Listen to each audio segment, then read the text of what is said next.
everyone, and welcome to the Debrief on ABC News Live. I'm Kimberly Brooks. Thanks so much for joining us. We're bringing you today the latest on the unbelievably crazy Jussie Smollett story. Plus, WOW Airlines, the discount carrier, just quit like full stop today and left passengers stranded all over the world. And it's opening day for Major League Baseball, and everyone's excited if you love baseball. But first, here's your headlines.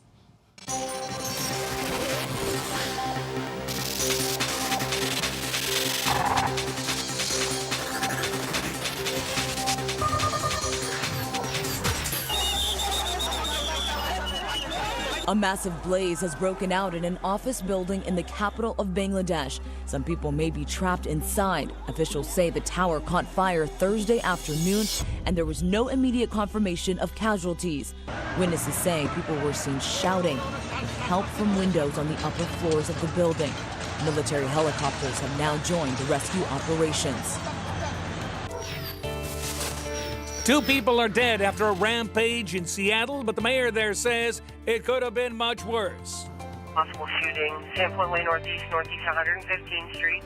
A male running with a gun. Bus driver who was shot and wounded turned his bus to shield passengers from a man who had opened fire. He was walking down Sandpoint Way just firing at anything.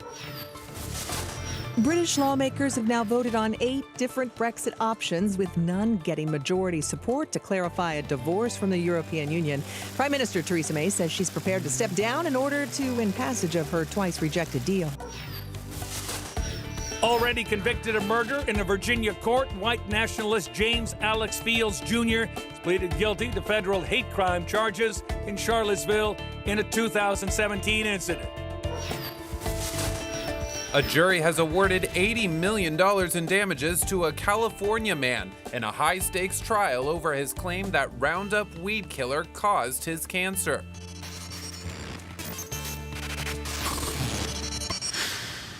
All right, my friends, we're starting with this crazy Jussie Smollett story. First, he's indicted on 16 counts for allegedly staging a hate crime. And Tuesday, all 16 charges were abruptly dropped. Now Trump is involved and wants the FBI to find out why. So I want to bring in Alex Perez in Chicago. Alex, can you tell us what this FBI probe would be about and what they might find?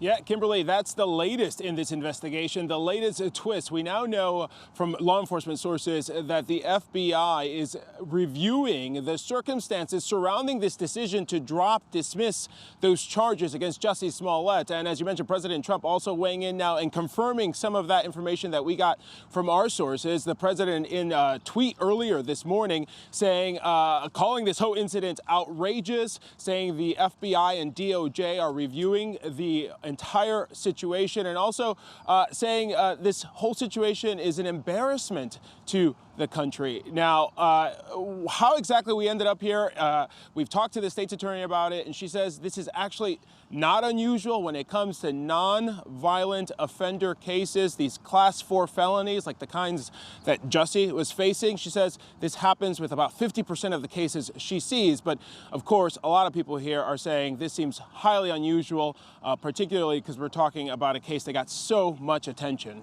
Kimberly? Yeah, and Alex, wasn't it one of the prosecutors who said, you know, the charges were dropped, but they still felt like he was guilty?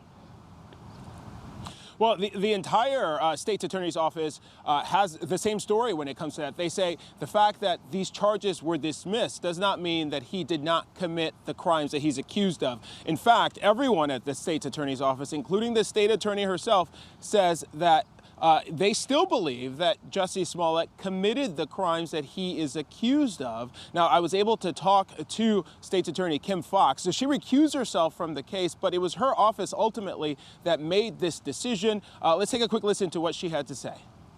You know, our office handles cases like this, class 4 felonies, disorderly conduct, in this way often. Many of them with similar outcomes. That is in no way an indication by this office that he is not guilty of the crime that he was accused of. Wow, yeah. So, State's Attorney's Office, Kimberly, State's Attorney's Office saying, no, this does not mean he is not guilty. We believe he committed these crimes, but Jussie's still going out there. As you know, right after the announcement of the dismissal was made, he said he's innocent, he hasn't lied. So it's become a situation of semantics here, but nonetheless, the State's Attorney, Kim Foxx, coming under fire now. The National District Attorneys Association criticizing her office, her decision, saying this shows other people that if you're politically connected, if you are rich, you are not treated like everyone else, and that's not the message they want to be out there. Unbelievable. Thank you, Alex. We appreciate it. All right, so lots of controversy on the Hill. While Trump may have wanted to keep the focus on the Mueller report, people are still very much focused on him wanting to strike down the entire Affordable Care Act. So I want to bring in Karen Travers at the White House and Catherine Faulders on the Hill. Karen, healthcare has definitely been dominating your radio calls. What have people been asking you about? Yeah, the big questions that anchors across ABC radio stations are asking, Kimberly, is why now? Why is the president putting this issue back on a front burner after 2 years of controlling the House and Senate, and Republicans weren't able to get through a repeal and replace plan for Obamacare? This, of course, was a big campaign promise for President Trump. It's something he pushed Republican leaders to try and get across the finish line, but they couldn't do it. And Kimberly, after the midterm elections, when it was pretty clear that healthcare was a driving issue for why Democrats took the majority in the House, Republican leadership seemed resigned to the fact that the effort was over. They were going to move on from healthcare and try to come up with something else to add to a policy agenda, because if they try to do healthcare, it would have to be bipartisan, and the president probably not looking for it to be done in that way. So the big questions are, what will the president do for the people who are worried about their potential healthcare coverage going away if Obamacare is struck down? I think an important thing to remember is this is not happening overnight. This is going to play out through the court system, perhaps get to the Supreme Court, maybe not until next year. But in the meantime, there's nothing here at the White House that is signaling that the president is ready to take the lead, drive the train to come up with a policy proposal. He's always been willing to let that happen on Capitol Hill. Yeah, I think that's the other question. Like, what is the actual plan? Do Republicans have a plan? No, there isn't one, and the White House certainly doesn't have one, too. But we're going to hear the president. He's doing it this week. He's going to do it at a rally tonight in Michigan. He's going to continue slamming Obamacare. He several times yesterday called it a disaster. But the question then is, so what else should take place? What is the plan that would step in if there was a lapse in coverage or if coverage went away?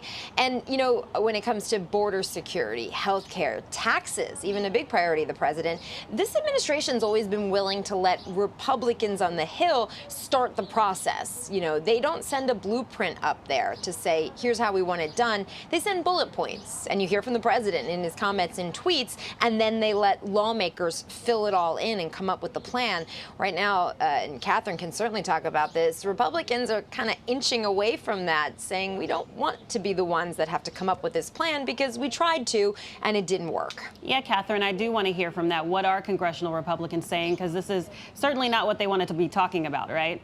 Yeah, it certainly is. And in fact, Democrats view this as a win for them. There are reports that the House Minority Leader Kevin McCarthy told donors that this is why Republicans lost in 2018 and that he tried to convince the president out of doing this. But I will say up here, they are all over the map on this. The president was up here on Tuesday for the lunch with Senate Republicans, and many senators that I caught up with after said that he focused on health care, that he talked about it a lot as being, quote, the party of health care. You heard that echoed from some Republicans up here. But when you ask them if he had a plan, were there details? Did the president propose any details in this meeting? They shook their heads. They said no. They're just as confused about, what's next here as well. And I will say some, as Republican senators are saying they are the party of health care, there's also some who are confused that this is happening now. Senator Susan Collins says she's disappointed and opposed to this. A Republican Senator Roy Blunt says he wants to see what the administration proposes until he talks about this or takes a stance on this policy. So they really just are all over the map up here.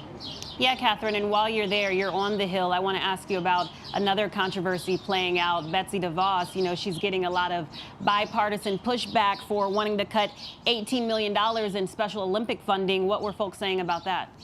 Yeah, so she's up here again. She's testifying. It's ongoing. And look, this is an organization that's been around for more than 50 years. The administration wants to slash funding across the board. And Dick Durbin, a senator who our Mary Bruce caught up with right before this hearing that's ongoing, said he's disgusted by this. He thinks it's heartless. And in an exchange yesterday where DeVos was asked how many people this affected, she couldn't answer the question. And Senator Pocan said that 272,000 kids are affected by this. So the defense of this is that they're supported by the philanthropic sector, but she's facing a grilling and tough questions as we speak right now. All right, Karen and Catherine, thank you so much for joining us. We appreciate it. All right, and speaking of the president, Trump is returning to Michigan Day for a re-election celebration rally. So I want to go to Rachel Scott, who's in Grand Rapids right now. Rachel, how you doing? Are you there? Hey there, Kimberly. Well, yeah, I'm here. I hope you can hear me okay. Trump supporters are starting to line up here hours ahead of the president's arrival here for his rally tonight. And Michigan is a key state for the president. He had a historic upset here in 2016. He was the first Republican to win the state in nearly 30 years. But today will also be somewhat of a celebration, which is kind of fitting. There's a band that's starting to play off to the left there because his supporters here are ready to celebrate with him after the special counsel found that his campaign did not collude with Russia. Now, I want to walk over and bring in KIMBERLY, who is one of our ABC affiliate local reporters here. You've been talking to some folks here. You've been out here early this morning. What issues really matter to the people out here? Yeah, you know, a lot of people with a lot of opinions in line. We do hear the hot topic of healthcare right now. It's been in the news. So a lot of people just saying whatever their president says is what they support. So a lot of things we're hearing. We hear chance of no collusion, like you mentioned. I know a lot of people are excited for that. But a lot of difference in opinions, all towards support of the president. And, you know, today, like I said, we could maybe expect the president to take a victory lap in some stretches. I started 100 miles out yesterday in Saginaw, an agricultural community. I talked to some farmers there who were excited. They said they were happy that the president, in their words, had been vindicated, even though he had not been exonerated yet. Is that the reaction you're getting from folks out here? You know, it's a little mixed. So we get a lot of things online, of course. You know, people definitely have their opinions voiced online, and we see both sides. A lot of people saying, we expect that entire report to come out. They really support the Democrats on that. But like you said, people you spoke to, I know you said farmers, a lot of people that we speak to as well are happy. They feel like it's a celebration, like you mentioned again too. People in line appreciate that they say no collusion, but also people online that we get messages from, I shouldn't say I do, but our station definitely gets messages from, says, you know, they expect to see that full report and they don't know if they necessarily think there was zero collusion. Michigan is a key state. You know, the president, the first Republican to win in nearly 30 years in 2016. But in 2018, in the midterms, you had some Democrats that took some state positions here, right? I mean, what is the state of play here leading up to 2020? So 4 major offices. It was a big deal, a very big deal. Governor Gretchen Whitmer is a Democrat. You know, we have 4 Democrats, actually 4 females in those roles as well. So a lot of things being shaken up. People expect Michigan, I think, to be more of a swing state than really ever before. Yeah. All right. Well, thank you so much. I really appreciate it. I know we're going to be out here for a little bit while longer. Folks are starting to line up. That rally is expected to kick off tonight at 7 p.m. and we'll have full coverage of that on ABC News. Kimberly? All right, Rachel, thank you so much. We appreciate you being out there. So now I want to move on to kind of a travel nightmare. Forget airport delays. This is absolutely crazy. A low-cost carrier, you know, WOW Airlines, they just abruptly quit, like literally today, and left passengers stranded around the world. Several planes were grounded in North America and others in Europe never took off. So I want to go to Liz Baker. She's the head of Greenmount School in Baltimore, and she's there with some of her students. Liz, I understand that you guys were planning a trip to Iceland that never happened. Tell me about it. Absolutely. Well, never say never. We are eternally optimistic and looking at alternative ideas. We are a small K-8 independent school here in Baltimore City, and part of our 8th graders' culminating experience for the year is to do some sort of immersion trip. And so we were doing a cultural immersion in Iceland. We were scheduled to leave tomorrow night. Since then, obviously, plans have changed.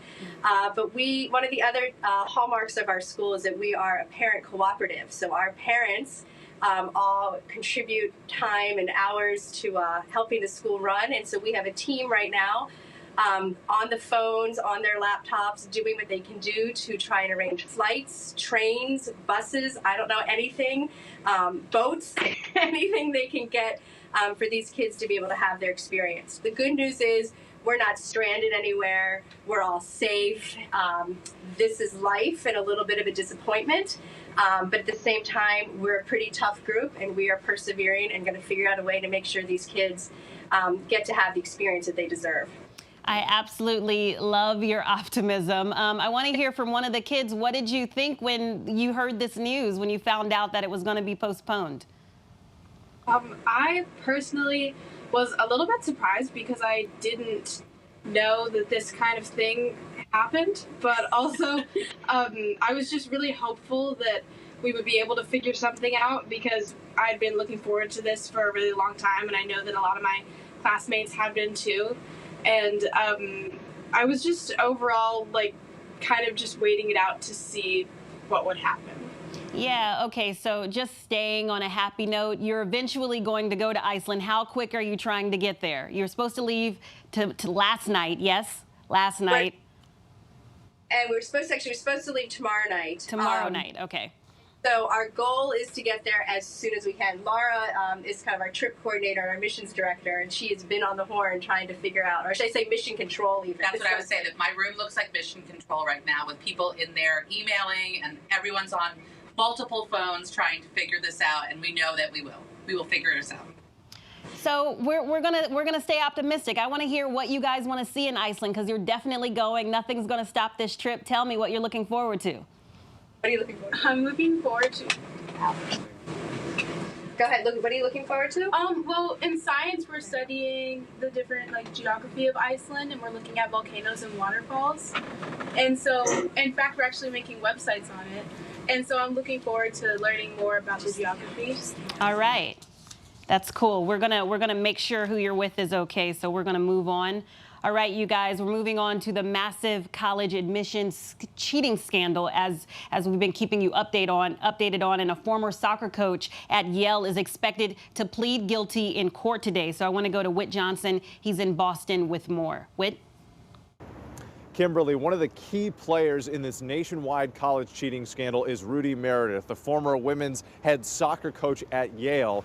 He was there for more than 2 decades. He's now making his first court appearance here, expected to plead guilty to 2 counts of wire fraud. He's facing possible jail time and has been ordered to forfeit nearly $900,000 in alleged bribe money. Now, he went from Hall of Fame soccer coach, he was a Yale institution, to a federal informant in this case, and authorities say that he was critical in unraveling this entire scheme and also leading authorities to the alleged mastermind, Rick Singer.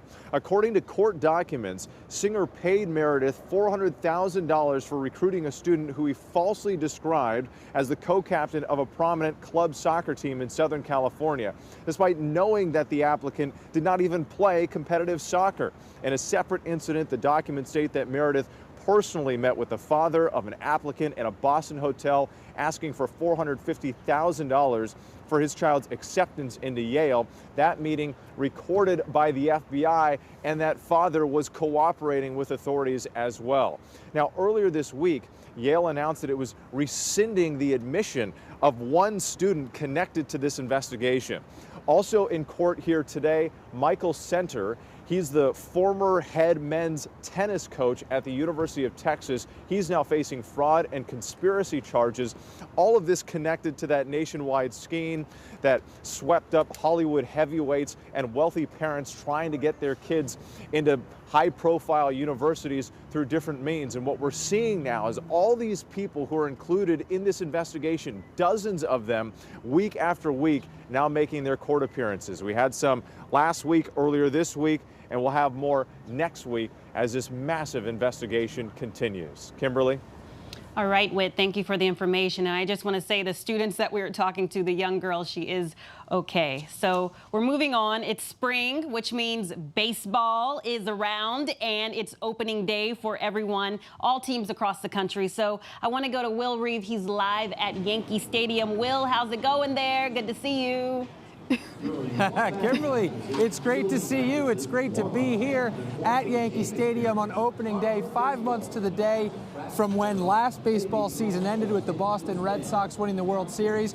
We start anew, and that's why opening day means so much. Hope springs eternal for all 30 teams in the major leagues. Right now, preparations are happening at the stadium. Players are taking batting practice right behind me. The fans have started to file in. Lots of kids taking off from school. There's plenty of young folks around, most of them out in the outfield where they are trying to catch some home run balls at batting practice. Opening day is a big tradition. Going back to 1910, 12 presidents have thrown out the first pitch. Today there's going to be a big ceremony right out here on the field behind me. It's finally spring because it's finally baseball season, Kimberly. Yeah, Will, I don't mean to be a Debbie Downer. I'm not a huge fan of baseball, so I just want you to tell me what's like the main thing I should be excited about. Sorry.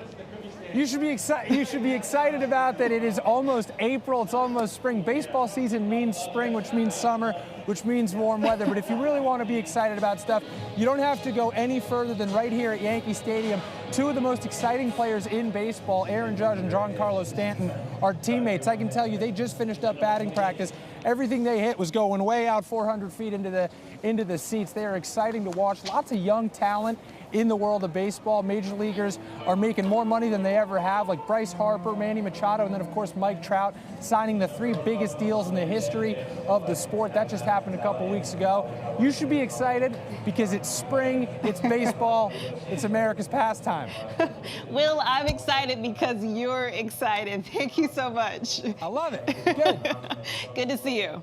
All right, guys, and now I'm going to leave you with something that has literally never happened before. A team of the top international scientists are exploring the deepest parts of the Indian Ocean off the coast of Africa. But here's the thing. The team is going to live stream their mission for 50 days. Take a look at what the team's saying it's like. Hey, everyone. Great to be with you. So down here, we can see the most amazing life. I think you've got some images that we've taken before of the sharks and the rays. Currently here at depth, there's not much light, so I'm going to show you outside. And what we have here is a bunch of corals. They look really different to those you might see on the surface. Up at the surface, there's little algae that live inside the corals, and they photosynthesize and provide energy for the corals. But down here, they all live off the filter feeding in the water. So they live off energy of little organisms in the water. It's an amazing privilege, but also a responsibility to document the amazing life here. So we're exploring the shallow water corals, understanding the sponges, looking at the fish and how they interact with all the amazing life that's down here. We're here in the Indian Ocean because our planet is one ocean. The Indian Ocean itself is really important to a large number of people. They rely on it for their food and their livelihoods. It is vast and underexplored. So we're here to understand how these deep depths connect up with the surface waters that are used by these communities every day. That is awesome, looking like the Titanic down there. All right, my friends, thanks so much for joining us. I hope you continue to take care of yourselves. And if you're around, stick around for the briefing room at 3:30 p.m. and World News Prime at 8 p.m. And of course, if you want to stay updated on all of these headlines, you can go to abcnews.com or download the app. I'm Kimberly Brooks, and I'll see you tomorrow.